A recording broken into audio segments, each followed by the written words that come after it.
what's up? Clearly, I really like al pastor tacos a lot because I've shown you guys 2 different ways to make them on this channel. But both of those recipes were made with pork and both took a long time to get right. So today, I'm gonna show you a 3rd way to make al pastor style tacos at home, but this time it's only gonna take 30 minutes. This is Weeknighting.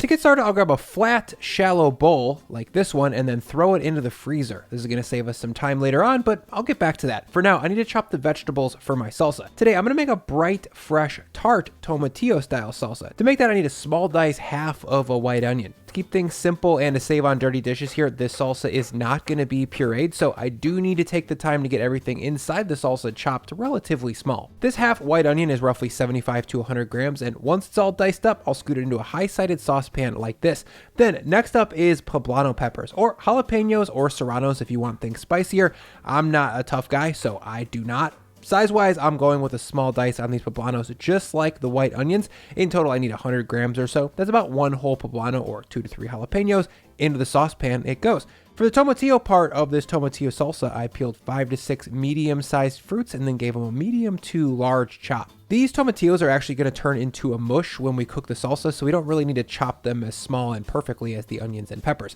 In total, I need 350 to 400 grams of fresh tomatillos, and once I do, I'll scoot them into my saucepan. Lastly, using my garlic press, I'll add in 5 to 10 cloves of garlic. Depending on how large your cloves are, that should be 15 to 20 grams. Then in goes 5 grams of salt and 50 grams of water. That little bit of water is going to quickly steam up the pot and help the tomatillos release their juices as they soften.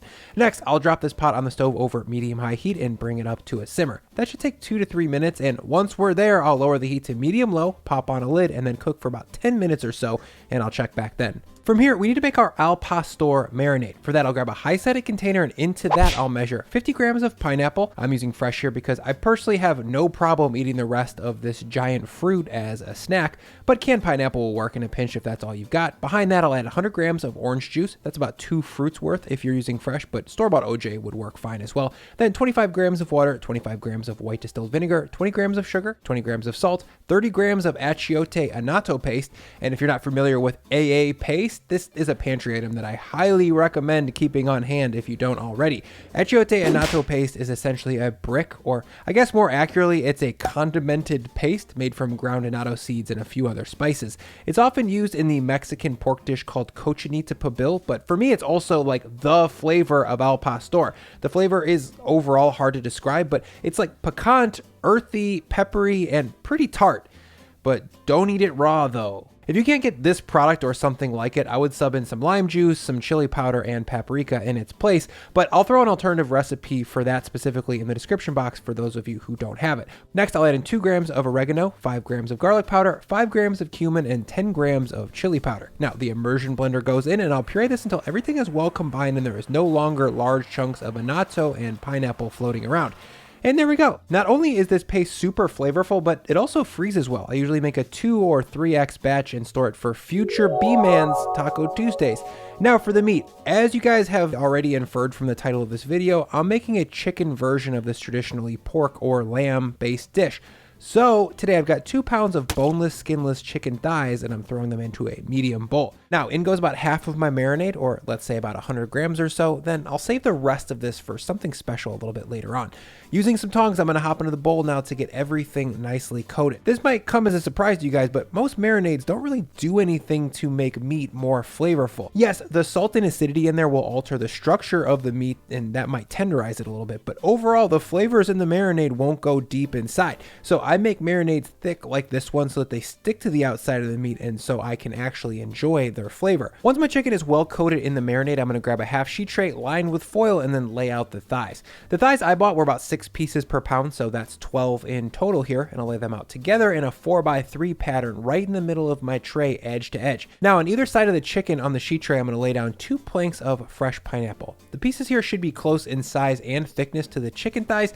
That will make sure that they get caramelized at roughly the same rate as the chicken. If they were sticking up too close to the broiler, that fruit sugar would burn super fast. Speaking of the broiler, look at this one. It's been preheating for 15 minutes or so, and it's ready to char some chicken. So I'll throw my sheet tray under the broiler and let it rip for about 5 minutes before I come back and check on it. While that cooks, let's check on our salsa. It's been about 10 minutes or so, and as you can see, the tomatillos have softened and turned saucy. Now, we need to evaporate some of this excessive moisture in here to get things nice and salsa-y, so I'll leave the lid off for now and cook for another 8 to 10 minutes over medium heat while I thank the sponsor of this video, Kettle and Fire. Kettle and Fire makes delicious bone broths made from 100% grass-fed and grass-finished beef bones and 100% free-range chicken bones. You guys have seen me make bone broth a few times on this channel, and as you know, it takes a really long time to make properly, like an entire day, and most people aren't going to do that. That's where Kettle and Fire comes in. Their broths are simmered for 20 hours with organic spices, vegetables, and apple cider vinegar.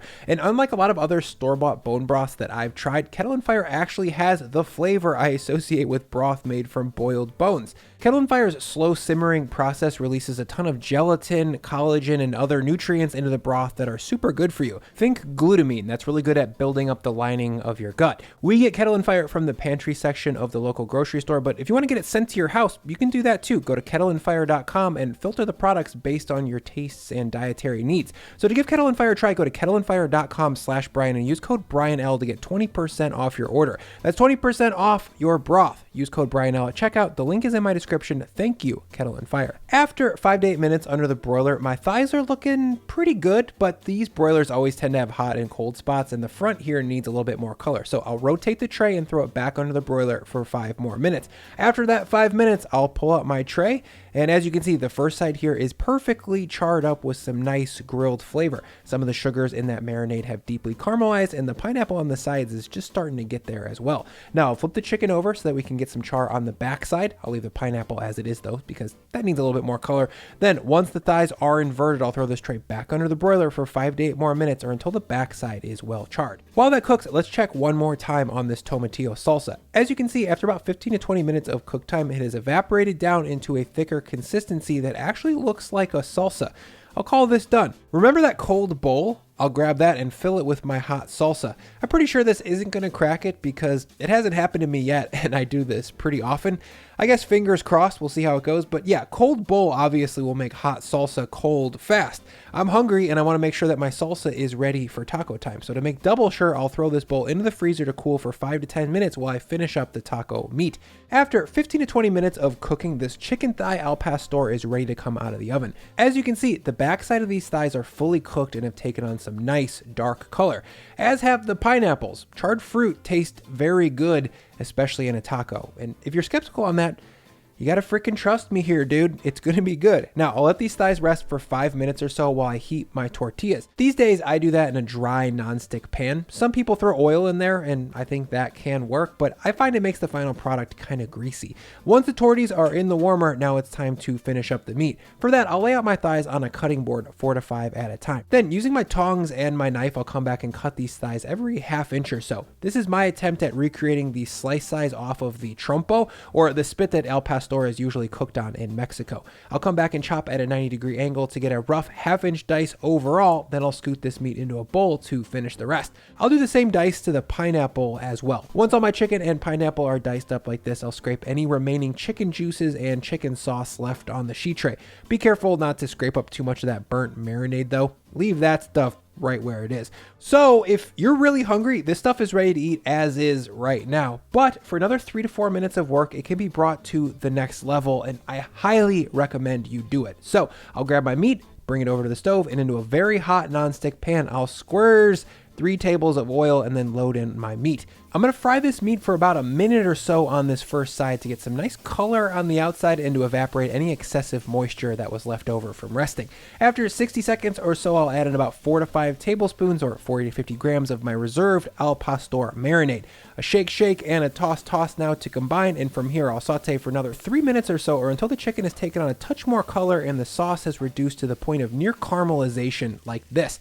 Now, let's make it into a taco. To make these taqueria style, I'm going to use a double layer of corn tortillas. That extra corn really helps round out the bite and makes for a hearty meal overall. Next goes down 3 ounces or so of the chicken thigh al pastor meat, then a strong pinch of chopped cilantro and white onion mixed together. Behind that, I'll scoop on a few dollops of my quick tomatillo salsa. As you can see, this stuff's set up in the freezer really nicely, and the fresh, bright acidity from those tomatillos is going to perfectly balance out the salty, sweet chicken. Lastly, to bring some creamy, clean richness to the top, I'll sprinkle on some grated queso fresco cheese cheese, but a crumbled feta would also work if you don't have it. You guys, for 30 minutes of work, this is a really dope taco setup. We have a fresh homemade salsa and a vibrant, deeply flavorful meat that tastes like it was cooked on a spit.